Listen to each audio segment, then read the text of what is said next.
This is Into the Fire. I'd like to welcome to Into the Fire the incredibly talented, gifted athlete, top 50 100-metre runner in the world, and great guy, the Hale Storm, Jack Hale. Nice to meet you, Jack. Hi, buddy. Good. That's the way. Now, as a young guy, you played soccer. Now, given that athletics is such an individual sport, and at times very lonely, I'm presuming, how hard was it giving up a team sport like soccer? Yeah, I mean, it was pretty difficult. I mean, I played that from maybe 5 to 16 years old. So it was a bit of a, I don't know, it was obviously a bit of a tough one, but everything's gone well with athletics, so that helped. I feel I would have moved back to the soccer scene if things didn't go as planned, but everything's going well. So initially it wasn't too tough. I just enjoyed athletics more. So I said, bugger it, I'll do athletics instead of soccer. Yeah. Now, you've rose to prominence in a school championship in my hometown of Adelaide, running a 10.13 wind assisted. Had a can of baked beans before, did you?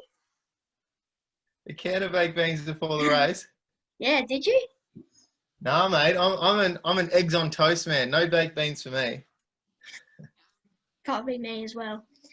The Aussie public loved you. Do you think it was that need for an Aussie sprinter or the fact they couldn't believe a guy who looked 12 was running so fast? Yeah, I mean, I don't know. I mean, all of us ran pretty well. I think you're speaking to Rowan later today or at some point. He's going to be also a good one to speak to as well because he was in that race. But no, it was good for everyone, and I think it was good. Like the media really hyped it up. Everyone got around it, and it was the first time for a while we saw a big presence and a big want to see a race. So that was a good thing for me, good thing for the other boys. But going forward, we'd like to see a bit more of that, obviously. Yeah. You're originally a long jumper. Was it a tough choice changing over? It was a heel injury, wasn't it, that changed your direction into the 100 metres? Yeah, I mean, it was. I wish I could still. I'm sure I could go back to long jump, but I suppose injury-wise for me, you're completely correct. You're spot on it was a bit of a heel problem that stopped that side of things. So that was a bit disappointing, obviously, at the time because I was doing long jump and 100 metres together, and they obviously tied in pretty well. But that heel injury sort of stopped me. So I said, "All right, let's just go straight for this 100. We'll have a crack and we'll go from there." I was actually still considering to go back to the long jump and do the both simultaneously, but we never got around to it, and that was a sort of thought in 2015. So obviously nothing ever eventuated from that.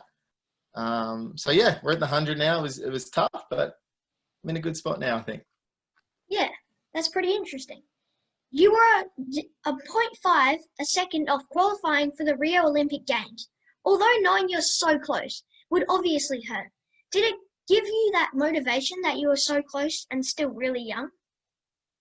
Yeah, absolutely. I mean, it obviously is always going to suck missing out in Olympic Games from 0.05 of a second, which we're talking maybe is around 40, 50 centimetres in a race. So that's obviously always going to be quite disappointing. But I think you can be one or two people in that situation. You get really down and annoyed and say, 4 more years, I can't be bothered. I'm not really interested in having a crack and seeing how that goes. But for me personally, it was motivating for me to know at 18 years old I could be so close to it. So going forward, it's given me the confidence knowing that I can do it. And obviously this year I've been improved on that time from 4 years ago. And yeah, it gave me a lot of confidence going forward. That's definitely the right word. Yeah, that's a really good mindset. Now, this brings me to this question. The 100 metre is the #1 athletic event, and being the fastest man on the planet makes you an automatic superstar. Just like Usain Bolt, does it also bring an expectation that is unfair and unjust pressure is placed on anyone with talent? It's a very good question. I mean, for me personally, I can look at it in my view from when I was 16 years old. I felt there was a lot of, because I had a fair bit of media attention 6 years ago, I think it's fair to say. So for me, just a soccer player, long jumper, 100-metre sprinter from Tasmania, as a 16-year-old kid, I felt there was a fair bit of pressure, but I'm not sure how justified that pressure is, if you know what I'm talking about, in the sense of I felt the pressure personally, but I'm not sure if that was pressure put on me from other people or that's just pressures I put on myself to perform better or or compete at a better level going forward, and obviously, as you said, be the fastest man in the world. I'm not sure if that's pressure I put on myself or was put on me externally from other people. So it's a very interesting question, but I think for me personally, I took a lot out of it as a young kid, having a fair bit of pressure put on myself by me. And again, some could have come externally from other sources, but I put a fair bit of pressure on myself. So that's something I've learned over the last 6 years, and it's hard to learn without experiencing it. So yes, you're right. It's probably the biggest event at the Olympic Games, and that pressure is all on you. I mean, if you back yourself into being the fastest man in the world, lots of things have to happen. There's going to be a lot of pressure that comes with it. So yeah, I mean, I wouldn't call it unjust or unfair pressure. I would call it reasonable pressure for a reasonably high event. So yeah, I think pressure is good. It's how you deal with the pressure is what's going to make you or kill you in this sport, unfortunately. And a lot of people will succumb to the pressure, and a lot of people will rise and do well. Like, as you said, Usain Bolt, you could imagine the amount of pressure he would have felt through his days, and he dealt with it in his own way. He dealt with it by being a charismatic guy that took all the energy from the crowd and used that, whereas some people sort of might hide and quiver from the energy of the crowd. So yeah, I think there's a few things in there that you can sort of look at and understand of the whole pressure of the sport. Yeah, definitely. Be honest, mate. What can you achieve in Tokyo? Give me the scoop on what we can see you do. I was actually speaking to my coach about this one recently, and he asked me what my goal was, and I said obviously initially make Olympic Games, and he seemed a bit disappointed with that, the fact that my goal would only be to make an Olympic Games. So when I sort of stepped back, yes, I did say initially make Olympic Games. From there, we can look at other things. But I think it's going to be good if I can go and be in 10-0 shape. I mean, there's no reason I can't make a semi-final and really push for that final spot. If they take 8 people, 10:05 may make a final some years. So all it's going to be is me being in the best shape of my life. And if I can go to the Olympics and run a PB, there's no reason I can't push for a final spot. Yeah, good answer. Talking of Tokyo, I spent 3 weeks there last year and studying it at school. So if you need someone to carry your boots or hold your bags, just let me know. I will, don't you worry. Okay, I do athletics in the summer too. Now, I'm not that good at it, really, but I do get how hard it is to consistently beat your personal best. How do you get down to these times required to compete in the final of the Olympics? Yeah, I mean, it's really tough. I mean, it's just consistent. It's going to sound very cliche and said over and over again. I'm sure you've heard this answer from a lot of people, but it's hard work. I mean, looking at the grand scope of things, if you stay consistently driven to your goal, usually you're going to get it or get closer to it than you are now. So if you have a goal in mind and you put in consistent hard work, note that keyword there is consistency. Because I might get excited and keen to go and train for a week, and then it's sort of the standards here, then it comes down. If that training is consistently here, as I said, like you may have a goal in mind, you may not reach it, but if you do consistently hard work, you're going to get closer to that goal than when you started. So that consistency and drive to do better than you are now is what's going to make you into a good athlete. And again, you might just have fun with athletics, and that's cool. That's awesome. It's really good to see. But for me personally, I want to be one of the fastest men in the world. So although I love it, it's a lot of hard work and a lot of dedication to what I'm doing. So to answer your question in one sentence would be hard work and smart work. Yeah, definitely. You're standing at the starting line of a big final. What's running through your head? I don't know. I've never been in a major final. I've never really known that. So I'd assume there'll be a lot of nerves. I assume I'm going to be very proud of what I've sort of done and achieved to get to that point. But it's also going to be nerves and say, all right, you're here now. Let's have a crack. Let's just not accept the fact that you made the final. That's what I think will be going through my head. I don't know of much else. I can't answer that too much because I don't know, but I'm pretty confident there'll be a few nerves in there. Yeah. The fastest of all-time Aussie 100 metre is from Patrick Johnson at 9.93. Can you get to that? Yeah, I mean, it's very quick. Very, very, very Yes. quick. I mean, my PB is 10:12. I want to say yes, and my ultimate goal is to run sub 10.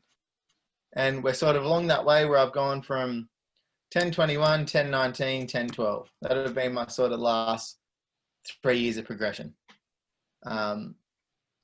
Yes, I want to say in short, yes, I can potentially get there, but it's not going to be this year. It may not be next year. It may be sort of the next 3-4 years of development. That 9:93, extremely quick, but that first goal for me is sub 10. Yeah, good goal. Now, the closest thing to team in athletics is the relay. You guys have a serious chance to push for world medals. Can you win a medal at the Olympics, do you think? Yeah, 100%. I mean, we have 4 guys now. You look at our team. I'm sure you know these stats probably better than I do, but 10:08 Rowan Browning, myself 10:12, and then we got 2 other guys in that. I mean, Jake Doran has run 10:15. Then we also have another guy. I mean, he hasn't sort of been around training, or I'm sure he's been training, but he hasn't been training with the team. Josh Clark has also run 10:15. So those 4 guys that have run in the past 4 or 5 years have been under 10:2. So, and the more reasonable sort of cohort of people that we might see if we sort of looked away from Josh Clark, which I don't always want to look away from him because he's awesome for our team if he's in shape, is we have 6 guys to nail it. We're not gonna get there based on our speed alone. It's going to be dependent on if we can nail those changes. As you know, they're super important. Yeah. You and Ryan Browning tend to get into each other a bit on social media.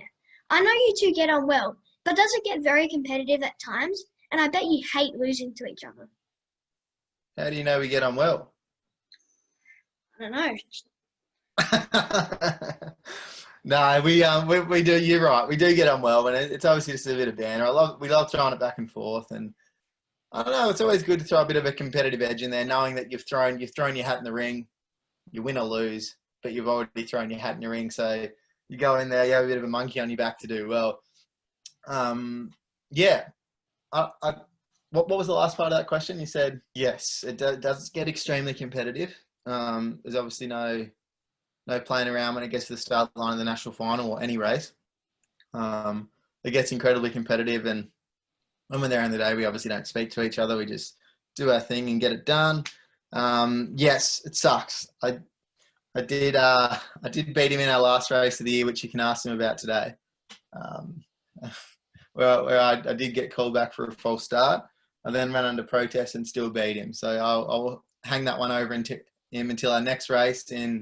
We're racing in about a month's time. Okay. So I've got that one over him for the next month, and he knows it. Just make sure you let him know. But yeah, I mean, competitively in the individual scene is obviously good between me and him. We can get races together. We can run fast. And going back to your question of sub 10, I think the sub 10 will happen in Australia when we're sort of both running together and both in good shape. Yeah. I'll remember to put that in for you. Okay, Jack. So I have one more thing. I love a little quote you said that there is a difference between confidence and arrogance. I love that because let's be honest, some of the world's best don't lack a bit of me. So it's almost refreshing that someone so good just gets on with it and runs fast without all the show and bravado. But there is one thing I'd like to see, and that a little celebration at the end of a big win. No big Usain Bolt celebration, but one that will suit you. The Into the Fire. My sub 10 will do it, buddy. Don't you worry. Yeah, that'll be good. Well, I can't thank you enough, Jack. In a busy time of our athletic season, you're a legend and can't wait to see you running in the green and gold. Thanks, mate. Really appreciate your time. It was good talking to you. Yeah, thanks so much.